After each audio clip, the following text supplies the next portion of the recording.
તો સંતુલન બે ટાઈપના હોય એવી આપણે વાત થઈ. એકને સમાન સંતુલન કહેવાય કે જેમાં ઘટકોની ભૌતિક સ્થિતિ એક સરખી હોય, અને બીજાને વિસમાન સંતુલન કહેવાય કે જેમાં ઘટકોની ભૌતિક સ્થિતિ જુદી જુદી હોય. દાખલા તરીકે H2O લિક્વિડમાંથી H2O ગેસ બને છે તો અહીંયા એક કરતાં વધારે કલા છે. પ્રક્રિયક પ્રવાહી સ્વરૂપમાં છે અને નિપજ વાયુ સ્વરૂપમાં છે. અથવા તો પ્રણાલીમાં એક કરતાં વધારે કલા હોય, અથવા તો પ્રક્રિયક અને નિપજોની કલા જુદી જુદી હોય. તો એ ટાઈપના સંતુલનને આપણે હેટ્રોજીનિયસ ઇક્વિલિબ્રિયમ વિસમાન સંતુલન કહીએ છીએ. સમાન સંતુલનને ઇંગ્લિશમાં હોમોજીનિયસ ઇક્વિલિબ્રિયમ કહેવાય અને વિસમાન સંતુલનને હેટ્રોજીનિયસ ઇક્વિલિબ્રિયમ કહેવાય. બીજું એક ઉદાહરણ લઈએ તો CaOH twice solid H2O aqueous લખું કે લિક્વિડ લખું તો એનું વિઘટન થાય છે Ca+2, આયનીકરણ થાય છે Ca+2 અને 2OH માઇનસમાં. તો અહીંયા ઘટકોની ભૌતિક સ્થિતિ જુદી જુદી છે. ઘન સ્વરૂપ પણ છે અને જલીય માધ્યમ પણ છે. એક કરતાં વધારે કલા છે. તો આ વિસમાન સંતુલનનું ઉદાહરણ કહેવાય. હવે જે શુદ્ધ ઘન અને પ્રવાહી પદાર્થ છે એની મોલ પર લીટરમાં સાંદ્રતાનું મૂલ્ય હંમેશા અચળ હોય. દાખલા તરીકે કોઈક પદાર્થ આ CaCO3 આપણે લીધો છે ઉદાહરણ તરીકે, જે સોલિડ ફોર્મમાં છે, તો એની મોલ પ્રતિ લીટરમાં સાંદ્રતા હંમેશા અચળ હોય. અથવા તો H2O લિક્વિડ ફોર્મમાં છે તો એની એક મોલમાં H2O લિક્વિડના અણુની સંખ્યા કેટલી, તો તમને ખબર છે એની મોલ પર લીટરમાં સાંદ્રતા 55.55 મોલ પર લીટર, એ કોઈ દિવસ ના બદલાય. H2O લિક્વિડની આ તમને એવું પૂછે કે H2O લિક્વિડની મોલ પર લીટરમાં સાંદ્રતા કેટલી, તો આપણે ગણતરી કરીએ છીએ મોલ પર લીટરમાં સાંદ્રતા બરાબર દ્રાવ્યનું વજન છેદમાં અણુભાર ગુણ્યા 1000 છેદમાં દ્રાવણનું કદ, અને મોલારિટી અથવા મોલ પર લીટરમાં સાંદ્રતા કહેવાય. હવે પર લીટર એટલે દ્રાવણનું કદ 1 લીટર લેવું પડે. જ્યારે દ્રાવણ H2O માટે H2O ની ઘનતા 1 ગ્રામ પર ml છે. એટલે હું જ્યારે 1 ml દ્રાવણનું કદ લેતી હોઉં તો એનું વજન 1 ગ્રામ થાય. તો અહીંયા જ્યારે દ્રાવણનું કદ હું 1000 ml લેતી હોઉં, દ્રાવણનું કદ આપણે પ્રતિ લીટર મોલ શોધવાના છે, તો દ્રાવણનું કદ 1000 ml લઉં છું. 1000 ના 1000 લખ્યા. પાણીનો અણુભાર 18 ગ્રામ છે અને એની ઘનતા 1 ગ્રામ પર ml છે, એટલે 1 ml જ્યારે લઉં તો એનું વજન 1 ગ્રામ થાય. તો જ્યારે 1000 ml પાણી લઉં છું તો એનું વજન 1000 ગ્રામ થાય.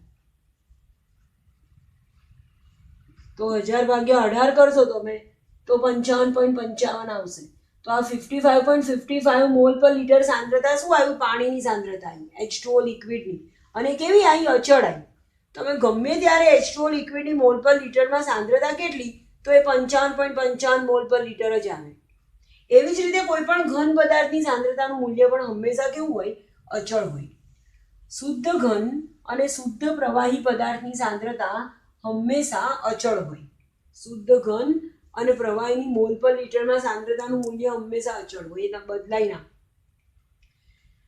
પણ જો પ્રણાલી વાયરૂપ છે અથવા તો એને પાણીમાં ઓગાળીને એનું જલીય દ્રાવણ બનાવ્યું છે, જલીય માધ્યમ છે, તો એના માટે મોલ પર લીટરમાં સાંદ્રતા બદલાઈ જાય છે. કારણ કે આપેલા કદમાં એ દ્રાવ્યનો જથ્થો બદલાયા કરે છે. વાયરૂપ પ્રણાલી અને જલીય માધ્યમમાં દ્રાવ્યનો જથ્થો બદલાયા કરે એટલે મોલ પર લીટરમાં સાંદ્રતા બદલાયા કરે. હવે એક ઉદાહરણ લઈએ આપણે. વિસમાન પ્રણાલી તમને આપી છે. CaCO3 solid gives CaO solid plus CO2 gas. અહીંયા પ્રક્રિયક અને નિપજોની ભૌતિક સ્થિતિ જુદી જુદી છે, એટલે આ વિસમાન પ્રણાલીનું ઉદાહરણ છે. અને એના માટે તમને Kc અને Kp નું સૂત્ર તારવવાનું કહે છે. Kc અને Kp નું સૂત્ર તારવું. હવે નિયમ પ્રમાણે આપણે Kc તો શું લખીશું? આ સમીકરણ આપ્યું હોય તત્વયોગ વિધિ પ્રમાણે Kc લખવું હોય તો નિપજોની સાંદ્રતાનો ગુણાકાર, એટલે કેલ્શિયમ ઓક્સાઇડ કે જે સોલિડ ફોર્મમાં છે એની મોલ પર લીટરમાં સાંદ્રતા, અને એનો 1 મોલ પ્રક્રિયામાં ભાગ લે છે એટલે (1) ઇન્ટુ CO2 કે જે વાયુ સ્વરૂપ છે ગેસિયસ ફોર્મમાં, એની મોલ પર લીટરમાં સાંદ્રતા (1) એનો પણ 1 મોલ છે, અને છેદમાં CaCO3 સોલિડ ફોર્મમાં છે એની મોલ પર લીટરમાં સાંદ્રતા ⁻1. આવું આપણે કેસીનું મૂલ્ય તત્વયોગમિતિ પ્રમાણે લખીએ છીએ. પણ હમણાં આપણે વાત કરી કે શુદ્ધ ઘન પદાર્થ અને પ્રવાહીની તો મોલ પર લીટરમાં સાંદ્રતા અચળ હોય, તો આની વેલ્યુ તો અચળ છે, આ પણ અચળ છે અને આ તો અચળાંક છે. તો આ જે અચળ છે એને હું અચળાંક તરફ લઈ જઉં છું.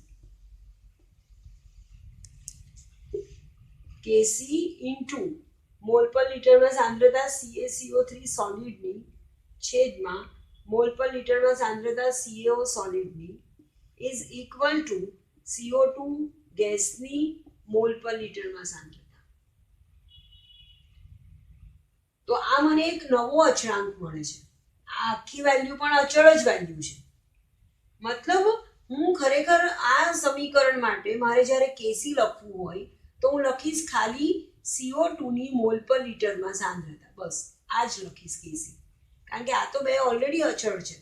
અચળને તો આપણે અચળાંકમાં ગણતરી કરવાની હોય. તો આ સમીકરણનો કેસી લખવો હોય તો CO2 ની મોલ પર લીટરમાં સાંદ્રતા આપણે કેસીની ગણતરીમાં શુદ્ધ ઘન અને પ્રવાહીને લેતા નથી. હોવા જોઈએ ખરા, શુદ્ધ ઘન અને પ્રવાહી ના હોય તો એવી સમાન પ્રણાલી બને જ ના. એનું થોડું ઓછું તો ઓછું પણ પ્રમાણ હોવું જરૂરી છે. પણ એની આપણે કેસીના સૂત્રમાં સંતુલન અચળાંકની ગણતરીમાં એને ઉપયોગ કરતા નથી. એવી જ રીતે આ જ સમીકરણ મને આપ્યું છે CaCO3 solid gives CaO solid plus CO2 gas. આનો જો મારે કેપી લેવો હોય તો હું કેપી માટે પણ શું કરીશ કે જે સોલિડ ફોર્મમાં છે એનો અથવા તો જે પ્રવાહી સ્વરૂપમાં છે એનો ઉપયોગ નહીં કરું. ખાલી વાયરૂપ પ્રણાલી જેવી છે કે જેનું તમે સાંદ્રતા આંશિક દબાણમાં માપી શકો. એટલે કેપીની ગણતરીમાં ફક્ત વાયરૂપ પ્રણાલી જ લેવાય.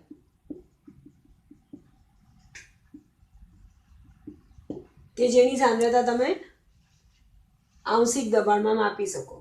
અને કેસીની ગણતરીમાં આપણે વાયરૂપ પ્રણાલી અને જલીય બંને માધ્યમ લઈશું. તો અહીંયા કેપીમાં ખાલી વાયરૂપ પ્રણાલી CO2 નું આંશિક દબાણ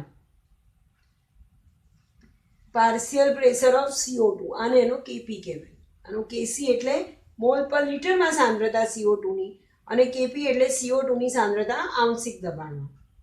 હવે અહીંયા ફરી બીજો એક વસ્તુ કે અહીંયા કેપી અને કેસીના એકમ શું આવશે? તો CO2 ની સાંદ્રતા જ્યારે કેસીની ગણતરી કરીએ છીએ તો મોલ પર લીટરમાં આવે, તો આનો એકમ કેવો આવે? મોલ પર લીટર. અહીંયા કેસીનો એકમ શું આવશે? મોલ પ્રતિ લીટર. અને અહીંયા કેસીનો એકમ મોલ પર લીટર આવે તો સ્વાભાવિક, મેં તમને આના પહેલા પણ એકવાર કીધું છે કે કેપીનો એકમ શું આવે? વાતાવરણ. કારણ કે PCO2 વાતાવરણ 1 તો આનો એકમ શું આવશે? વાતાવરણ. તો આવી રીતે આપણે કેસીનું સૂત્ર પણ તારવી શકીએ અને એનો એકમ પણ ગણતરીમાં લઈ શકીએ. હવે તમને એવું કીધું છે કે CaCO3 solid gives CaO solid plus CO2 gas એ સંતુલનમાં છે અને 1100 કેલ્વિન તાપમાને એનું CO2 નું આંશિક દબાણ 2 × 10⁵ પાસ્કલ આપ્યું છે અને સંતુલન અચળાંક તમારે શોધવાનું છે. તો આપણે આ સૂત્ર પરથી સંતુલન અચળાંક સૂત્ર કરતા કરી શકીએ.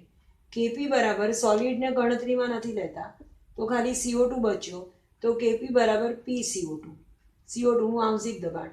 પણ એ તો તમને ઓલરેડી આપી દીધું છે 2 × 10⁵ પાસ્કલ. તો આ તમારો કેપી, આ જ CO2 નું આંશિક દબાણ અને એ જ કેપી કહેવાય પાસ્કલમાં.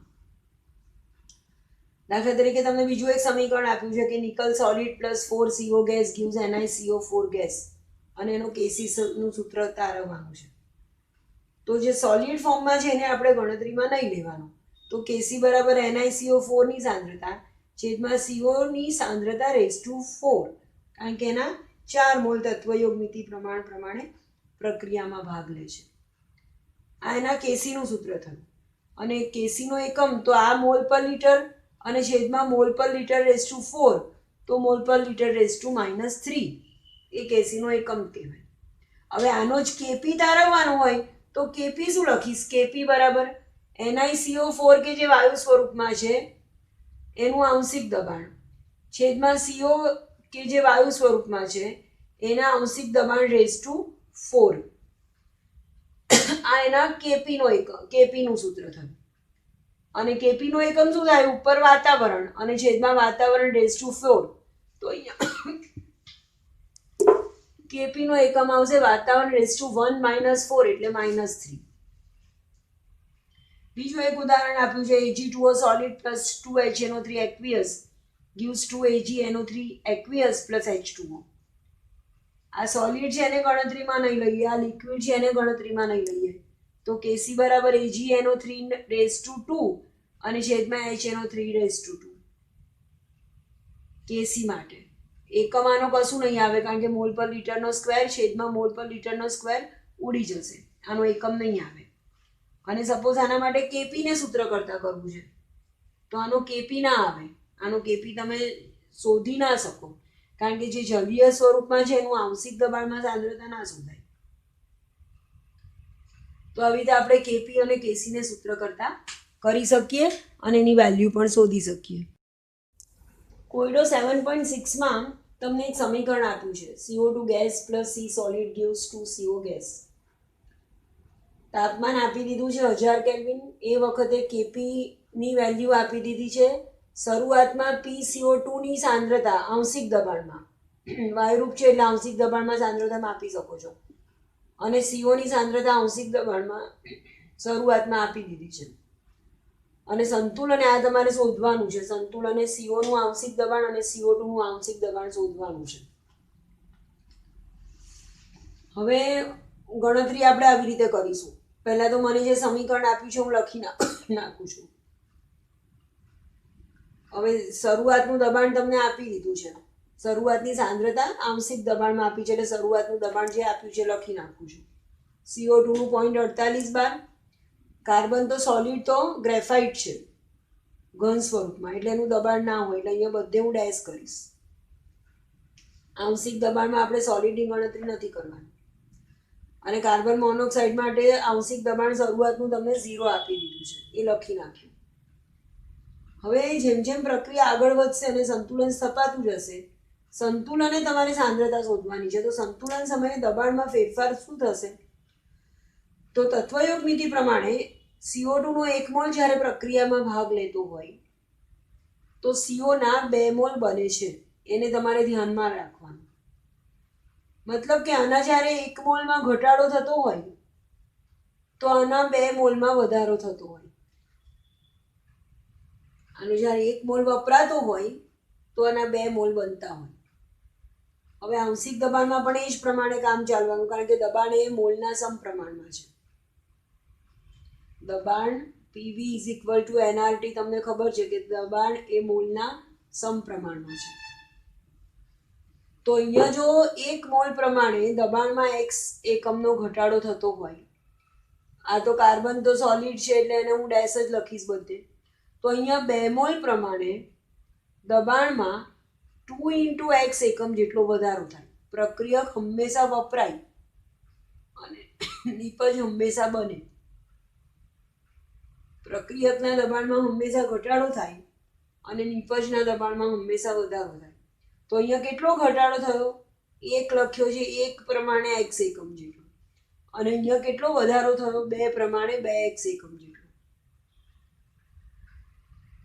તો સંતુલને દબાણ કેટલું? તો 0.48 બાર તો હતું જ અને એમાં x નો ઘટાડો થયો તો CO2 નું આંશિક દબાણ સંતુલને 0.48 - x એકમ જેટલું થાય.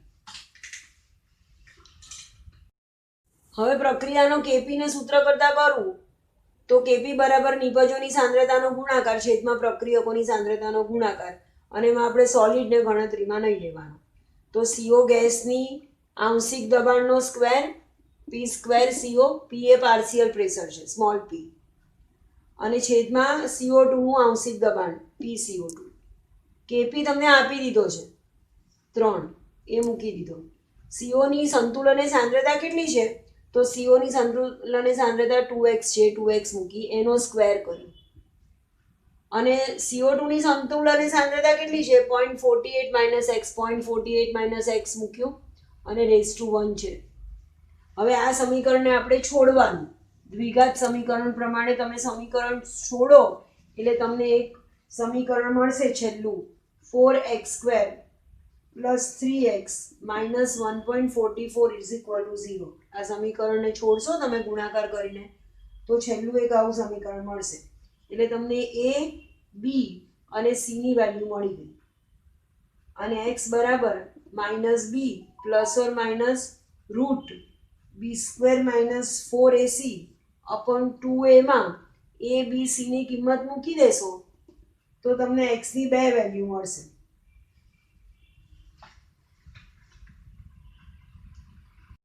એમાં એક વેલ્યુ નેગેટિવ મળશે.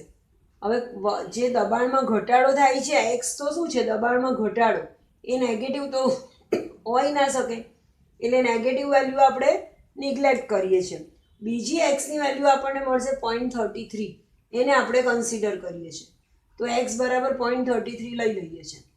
અને હવે તમને એવું પૂછ્યું છે કે સંતુલને CO અને CO2 નું આંશિક દબાણ કેટલું? તો સંતુલને CO નું આંશિક દબાણ આપણે પેલો ચાર્ટ બતાવ્યો એમાં 2x જેટલું આવ્યું હતું. તો 2 × x મૂકી દો 0.33 x ની વેલ્યુ એટલે 0.66 આવશે. એ સંતુલને કાર્બન મોનોક્સાઇડની સાંદ્રતા આંશિક દબાણમાં આવશે. અને એવી રીતે PCO2 શોધવાનું છે તો 0.48 - x પ્રમાણે x ની વેલ્યુ 0.33 મૂકી દો તો સંતુલને CO2 ની સાંદ્રતા આવશે 0.15. તો આવી રીતે તમને Kp ની વેલ્યુ આપેલી હોય અને સંતુલનની સાંદ્રતા શોધવાની હોય તો આવી રીતે ગણતરી કરી અને આપણે જવાબ લાવી શકીએ છીએ. તો આજે આપણે સમાંગ અને વિસમાંગ સંતુલન વિશેની ચર્ચા પૂરી કરી. નેક્સ્ટ લેક્ચરમાં આપણે સંતુલન અચળાંકના અનુપ્રયોગો, પ્રક્રિયાના પ્રમાણ માટેનું પ્રાકથન, પ્રક્રિયાની દિશાનું પ્રાકથન એ બધા ટોપિક ચર્ચા કરીશું. Thank you.